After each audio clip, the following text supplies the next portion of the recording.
The Wheel of Power in HBO's Game of Thrones. The last episode of the television series Game of Thrones aired in May 2019, and with its conclusion, the much anticipated question has been answered. Bran Stark is the current winner of the Game of Thrones, as he becomes the new king of the Six Kingdoms. However, other questions remain, chief among them, why did Bran, of all characters, win? Bran's accession disappointed many viewers. Avid fans of Game of Thrones expressed their grievances on internet sites and blogs and in social media. YouTube videos such as Game of Thrones, How to Ruin a Great Show, GOT Season 8 but it's devoid of logic, and many similar ones garnered millions of views. A petition was even sent to HBO to remake Game of Thrones Season 8 with competent writers, D. Dillon. By January 2020, more than 1,850,000 people had signed the petition, which claimed that David Benioff and D.B. Weiss have proven themselves to be woefully incompetent writers when they have no source material, i.e., the books, to fall back on. Social media is also abundant with suggestions of alternative endings. In the following pages, I will explain why the series' ending is sound, both structurally and thematically, even though it pales by comparison with the plots of the earlier seasons, and has failed to please many viewers.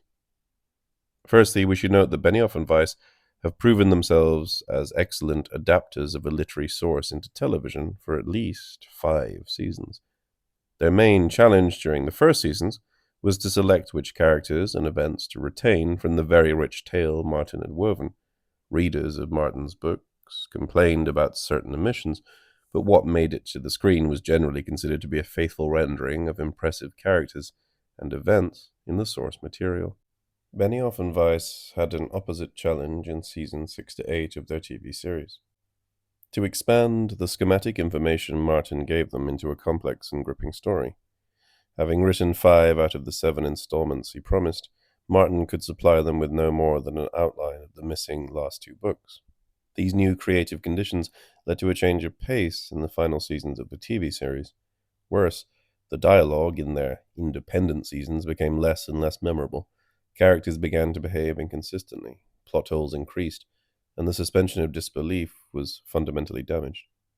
In Season 8, especially the finale, the feeling intensified that Martin had supplied the showrunners with only the bare bones of the story he had in mind, without the meat that had made the show so absorbing until then. I do not intend to defend arbitrary happenings or the change of pace in the final seasons. Instead, I would like to explain the ending in terms of what preceded it. Both Martin's A Song of Ice and Fire book series and its television adaptation foreshadow Bran's coronation. Therefore, even if Martin eventually chooses a different path from the one depicted in the TV series for his forthcoming novels, the show in itself does justice to its initial planting with an appropriate payoff. The execution of this payoff is indeed rushed, but the foreshadowing is there. For instance, in the first pages of the first book, and the exposition of the first episode of the TV series, the Stark children adopt 6 pups of a direwolf, their family sigil. As alert viewers noticed once the show was over, each child gives his pup a name foreshadowing his faith. Bran calls his direwolf Summer, thus foreshadowing the role he will play in defeating the winter, which the Night King had threatened to bring. In addition to foreshadowing, the ending is generically motivated. In terms of the genre of historical fiction, Bran's rule reorganizes political power, in a way reminiscent of the somewhat less conflict-ridden order that came about with the historical signing of the Magna Carta. That actual historical event resulted in a restriction of the king's power, which, as I will show, is also the case with Bran. This similarity stems from Martin's initial intention to write the series as historical fiction, but one of a made-up history of a fictional world. European history was his primary source of inspiration for that purpose, according to an interview in Rolling Stone magazine. As in the original novels, fantasy is also an important ingredient in the series as a whole, and in its conclusion. The show ends with the rule of Bran the Broken, who is not only a cripple, but also the current embodiment of the three-eyed raven, a mighty supernatural force. However, the treatment of the many fantastical beings and forces in the TV series is especially rushed in its last seasons. They are all there, the old gods and the new gods, the Lord of Light and his red priestess, the many-faced god, the Night King, the White Walkers, green seers, dragons, giants, etc. But their plot lines are underdeveloped. The fact that supernatural forces are enigmatic by nature allowed the showrunners to sidestep having to delve into great detail in their presentation.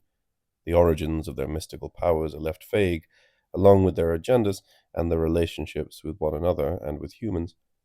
Thus, the victory of the three-eyed raven over other supernatural entities is even less explicated than the victory of Bran over his human rivals. This article will therefore focus on pseudo-historical reasons to explain the crowning of Bran the Broken as the new ruler of Westeros. Our first clue in deciphering the overall meaning of the series is in its title. Game of Thrones points toward the two central themes of the show: violence and family. The game is a euphemism for war, which costs the lives of thousands. The ongoing war for the throne of the king of all other kings involves several families or houses, each of which has local authority over minor houses sworn to them, much like in the feudal system of medieval Europe. The narratives of violence and family are reflected in wheel imagery, among others. For instance, during her conversation with Tyrion Lannister at Hardhome, Daenerys Targaryen employs wheel and spokes imagery in order to describe the wars among the feuding noble families. Lannister, Targaryen, Baratheon, Stark, Tyrell, they're all just spokes on a wheel. This one's on top, then that one's on top, and on it spins, crushing the people on the ground. I'm not going to stop the wheel. I'm going to break the wheel. Daenerys adheres to her goal of breaking the wheel until her death at the end of the series. Other ambitious characters try to stop the wheel, or at least to suspend its movement, while they are on top. By the end of the series' 8th and final season, we can try to trace the showrunners' implicit arguments vis-à-vis questions relating to themes of violence and family. What is the meaning of the wars and rivalries between and within the noble families? What is the moral value of the defeat or victory, the survival or death of certain characters? What is the vision exemplified by the complex plot, and especially by its concluding power relations? Does the wheel of power eventually break? Does it stop? Or is it perhaps replaced by another image? The election and crowning of Bran the Broken not only transforms the political system of Westeros from a hereditary to elective monarchy, but also seems to lead the wheel metaphor to an ironic conclusion. At the conclusion, the Iron Throne of the King of Kings is melted by a grieving dragon, to be replaced by the wheelchair of a crippled king. Thus the wheel of power now has, at its top, a king with two physical wheels instead of two functioning legs. Bran himself has long ago learned a bitter lesson about the dangers of ascension after being pushed from a tower as a child while pursuing his love of climbing. Although he is now paralyzed, Bran, as the three-eyed raven, has gained the ability to fly by entering the minds of animals, warging, which is even more wondrous than the aviation skills of another contender, Daenerys, mother of dragons. Bran also has an all-knowing view of time, ancient, past, and future events included. Nevertheless, his real power lies in his collaboration with the new members of his small council. At long last, they will hopefully work with each other and with the king rather than against one another. If that order lasts, the reorganization of political power will solidify. This reading of the ending is obviously a modern, reflexive one, from a perspective familiar with the advantages of democracy, enlightenment, constitutionalism over brute force. The fictional society in the series grapples with an ancient monarchist power, leaving contemporary viewers to ponder the rise or fall of certain characters in terms of plot and theme, and the ever-changing power relations within and between episodes. Within these dynamics, modern viewers are also invited to contemplate the meaning of various family ties. In Game of Thrones, as in pre-modern societies in the real world, families shape their members' destinies. First, the family shapes one's relation to power. According to Westeros and Essos laws and customs, the heir to a family's status and properties, lands and manor, is the eldest son, as was the case in the real pre-modern world. Second and later sons and daughters follow in a hierarchic order. They are by no means redundant, since natural heirs face many risks, including assassinations, wars, accidents, and other calamities. The more important and desirable the property, the more the risk of dying young, because of the short lifespan of inheritors in the series. their siblings are inevitably promoted to function as heirs. When heirs perish with no successors, or when their children are too young to hold an actual position of power, or when an heir's legitimacy is questioned, the issue of lineage may deteriorate to a dispute among several contenders. Disputes regarding the most important role, the king of the seven kingdoms, might start bloody and lengthy wars. Thus, the complicated hierarchy in the right to rule results in a fragile political structure, one that tends to be dismantled and reorganized too often. This is how the War of the Five Kings starts, after the death of King Robert Baratheon in a hunting accident, caused in part by his estranged wife, the queen consort Cersei Lannister, who was preferred to elevate her own children above her husband. After Robert's demise, his eldest son, Joffrey Baratheon, should have been his rightful successor. However, rumors of him being a bastard, born of an incestuous relationship between Cersei and her twin, Jaime Lannister, prompt Robert's brothers to claim the throne. Robert's brother, Stannis Baratheon, must fight this younger brother, Renly, who claims he should rule based on his personality and political and military prowess rather than random order of birth. Intricate bonds, self-interests, and various revenge plots add at least two other kings to the ensuing civil war. Thus, various factors complicate what should be a simple and undisputed order of ascendance to the throne. A ruler must be the eldest son of a former ruler, or the one overthrowing a former ruler, usually by force. That is the case of Robert Baratheon, who, in rebelling against Aerys Targaryen, takes his role and starts his own dynasty. Or so he thinks. In reality, his three namesakes are the illegitimate children of another man. As various factors justify the thirst for power for many characters, it is useful to outline a hierarchical scale of legitimacy of challenges and their claims.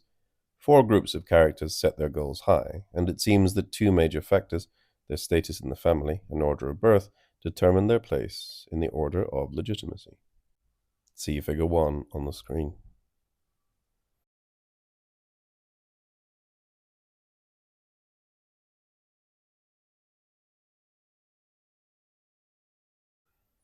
The cells in the above table are not all mutually exclusive. In addition, as previously mentioned, the positions of the characters are not fixed. For instance, Robb Stark and Joffrey Baratheon are both firstborns and rightful heirs. However, they die shortly after becoming kings, so their siblings move up the hierarchy of legitimacy. Loras Tyrell and Edmure Tully are not firstborns, yet each is heir to his house rather than the older sisters. Robin Arryn is unwell, both physically and emotionally, yet he is an only child and therefore becomes Lord of the Eyrie, head of House Arryn, Warden of the East, and Defender of the Vale. Luckily, Robin's health improves as he gets older. Daenerys' mental health deteriorates, and consequently her legitimacy as ruler is questioned and then nullified.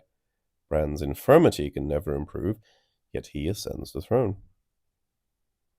Several interesting conclusions emerge from this hierarchy. The first concerns gender.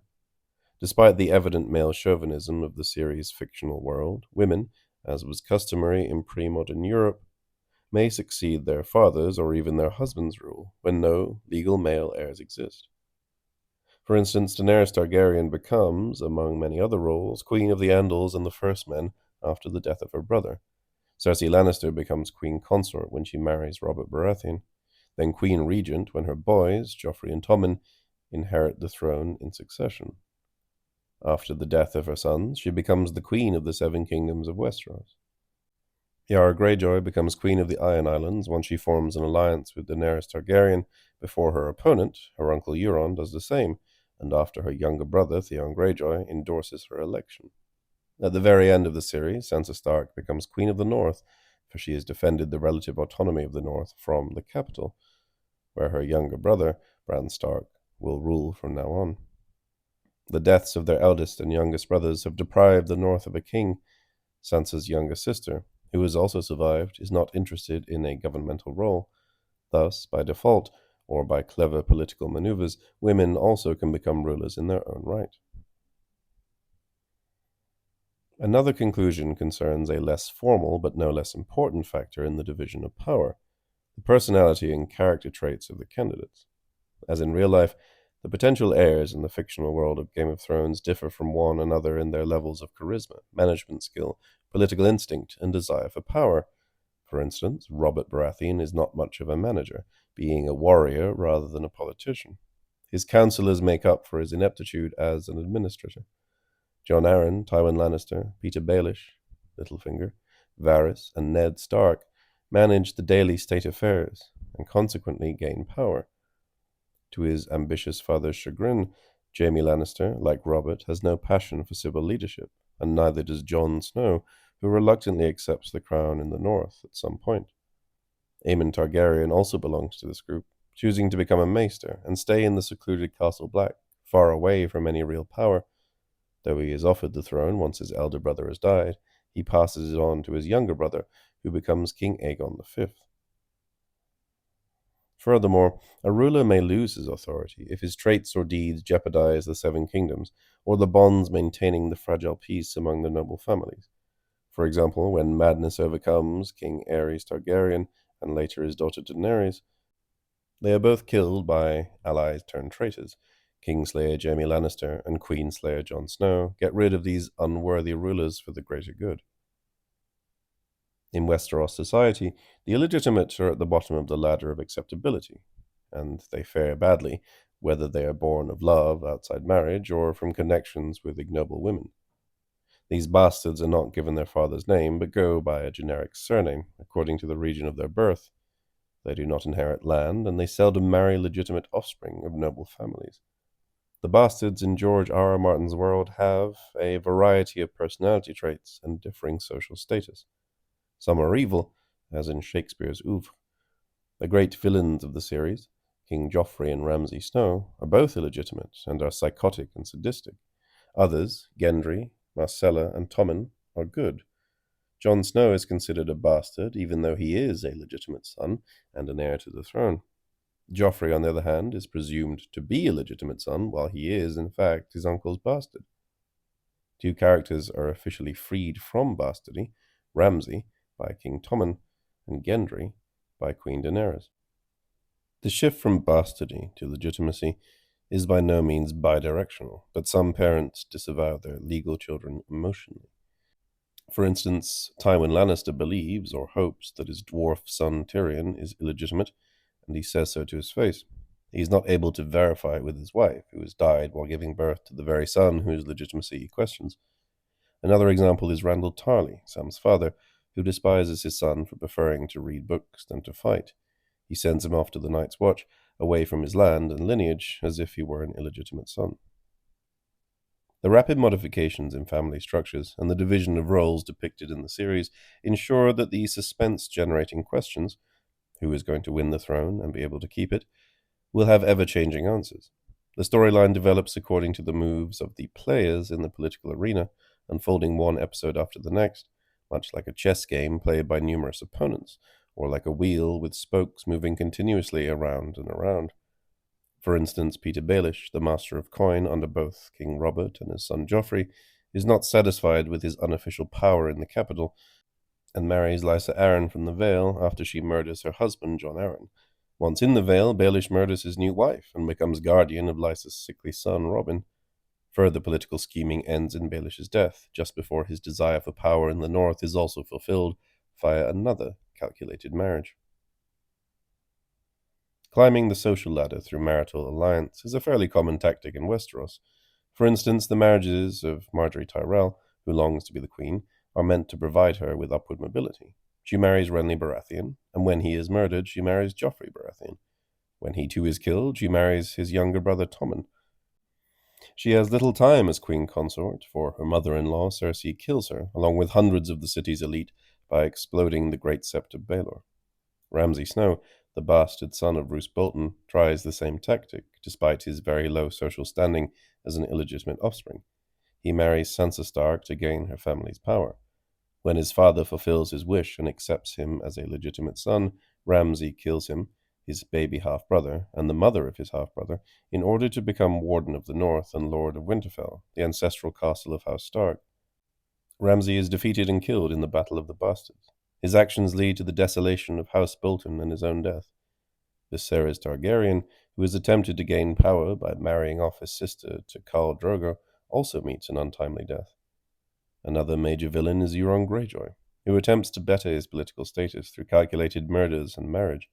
He murders his brother Balon in order to become king of the Iron Islands. Later on, he proposes to Queen Cersei, promising her the support of his fleet in her war against Queen Daenerys. He, too, never accomplishes his goal, since he is killed in a duel with Jaime, Cersei's brother and lover. These ambitious characters and their use of marriage as a political tool accentuate the built-in tension existing in every family, including those of the series' modern viewers. The family is the central institution for the creation and maintenance of intimate relations, and for a sense of identity and belonging. Yet it also must admit strangers in order to endure. Strangers enter families while harboring ties and previous loyalties to other families. For instance, according to the rules of Westeros society, married women move from their family to that of their husbands. However, their children have ties to both families. The tension between closeness and estrangement, security and suspicion, and alliance and hostility complicates every relationship. Incest, which some of the characters engage in, presents a possible bypass for conflicting familial obligations, but it naturally creates other problems, such as insanity and bastardy. In addition to using marriage and political murder as a means of social mobility, the series depicts other methods of altering relationships and dividing power and roles. These methods involve several variations of adoption or kidnapping. Some children are raised by families other than the ones they were born into, and are veritable hostages, as also happened in the real pre-modern world. For instance, Theon Greyjoy, the third son of Balon, Lord of the Iron Islands, is taken hostage following the death of his two older brothers during the failed rebellion of Balon against Ned Stark. Theon is taken hostage by the Stark family and grows up as an equal alongside Ned's children. Later, Theon's conflicting loyalties to his family in the Iron Islands and to the family who raised him cause him confusion, an identity crisis, and lead to treachery. He dies sacrificing himself for his adoptive family and thus identifies with them at last. On the other hand, adult warriors who are captured during battles, for example Jaime Lannister, naturally do not go through a reshaping of beliefs and loyalties, despite their distance from their families. Like Theon, Arya Stark is taken hostage, captured by Sandor Clegane, aka the Hound. First, she hates him, although he treats her well. Gradually, she adapts, and the trust they share along their journey makes them partners, or perhaps father and daughter, rather than captor and captive. Brienne of Tarth tries to bring Arya back to her family, as she has promised Catelyn, Arya's mother, that she will do. Arya runs away from both Sandor and Brienne and decides to belong only to herself, a decision she sticks with until the end of the series. The fierce fight between Sandor and Brienne looks like an ugly custody battle between divorced parents, even though Arya is not the biological child of either. The extended fight between these two superb warriors, who both have good intentions toward Arya, bears symbolic meanings easily relatable to our modern world about the deep feelings parents have towards their adopted children over and above genetics. Even though there is no legitimate official adoption, at least not as we know it, in the world depicted in the series, the fictional characters nevertheless display behaviors similar to those dealing with the realities of modern-day adoption and its consequences. Characters struggle with issues such as unconventional families, intimacy among strangers, and identity confusion. One of the main attractions of the series is the similarity between its world, which roughly corresponds to medieval, early modern Europe, and the early 21st century world of the viewers. Despite obvious differences and antiquated elements such as widespread illiteracy, primitive medicine, and primitive means of communication, the series addresses timeless issues such as families and politics. Interestingly, the process of adoption is beautifully represented in the very first episode, in which 6 Stark children adopt 6 orphan direwolf cubs. Their father tells them that each will bear complete responsibility for 1 cub. You will train them yourselves, you will feed them yourselves, and if they die, you will bury them yourselves. On the other hand, the series also depicts gruesome adoptions. For instance, the process by which Craster's male babies are handed to the White Walkers and become zombies. In light of the dynamic aspect of the relationships among characters, families, and other social groups, the question remains as to why the showrunners decided to end the series with the crowning of Bran the Broken, the paraplegic 4th child of Ned and Catelyn Stark, ruler of the 6 Kingdoms.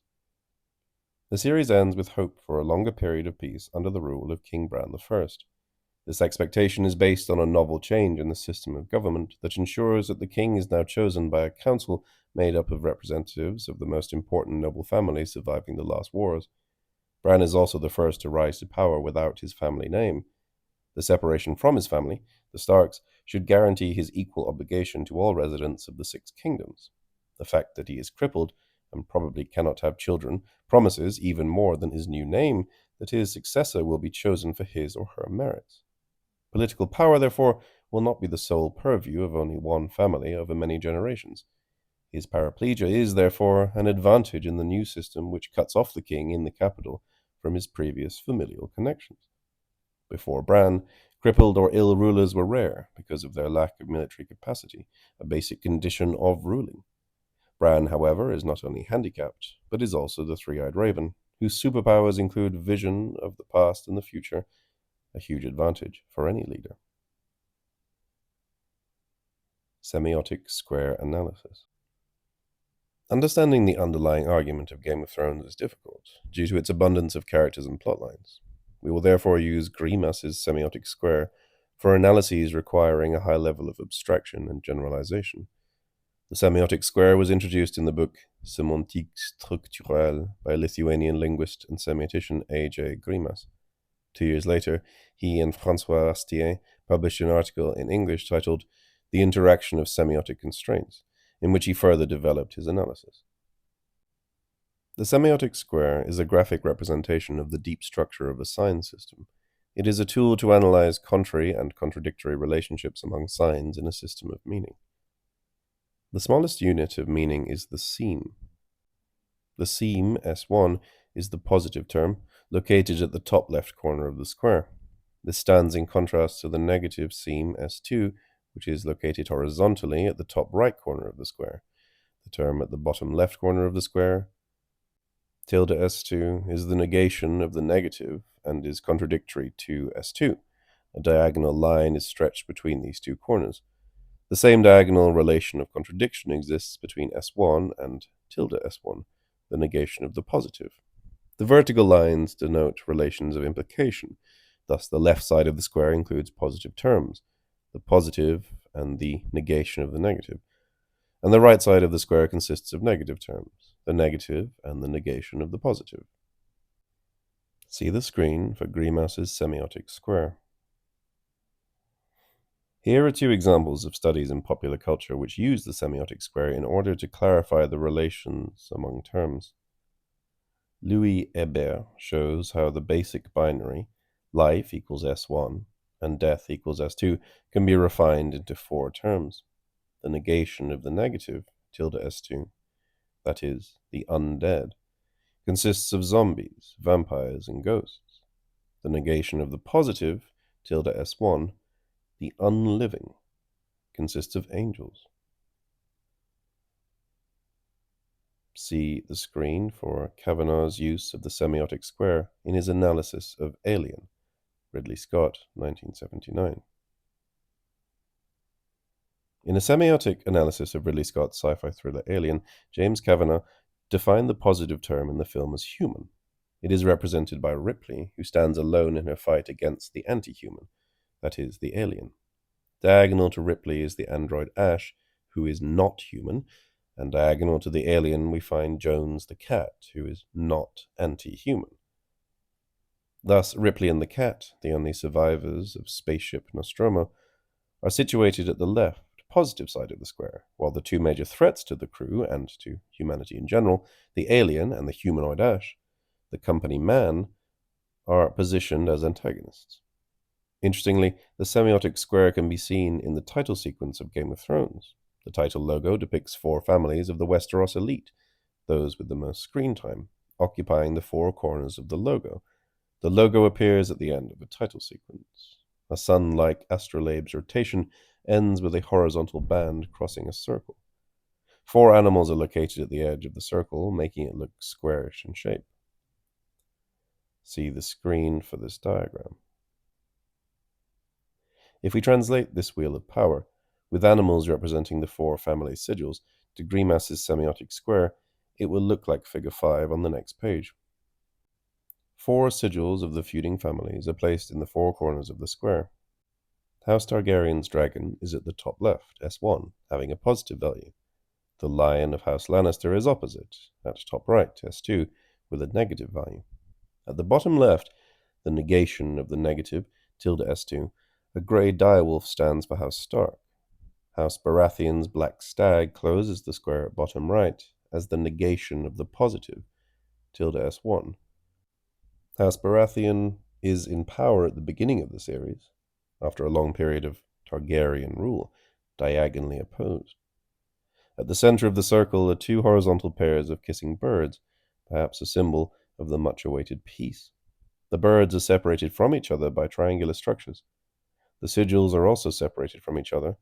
Each animal's head faces a different direction from the others. Graphic detachment here implies that all bonds between the noble families are temporary and fragile. They are all prone to betrayal, and therefore the social structure lacks stability. What is the meaning behind the positioning of each house in the semiotic square? Their placement has nothing to do with geography, despite the appearance of the logo after a virtual journey along a map of Westeros and Essos. The noble families reside in areas that do not match their position in the semiotic square. For instance, the Starks live in the north, above the capital city, King's Landing, and north of Casterly Rock, the Lannisters' stronghold, yet they are positioned beneath them in the logo. The placement of the four family sigils can be better understood via the values they hold and the viewer's feeling towards them.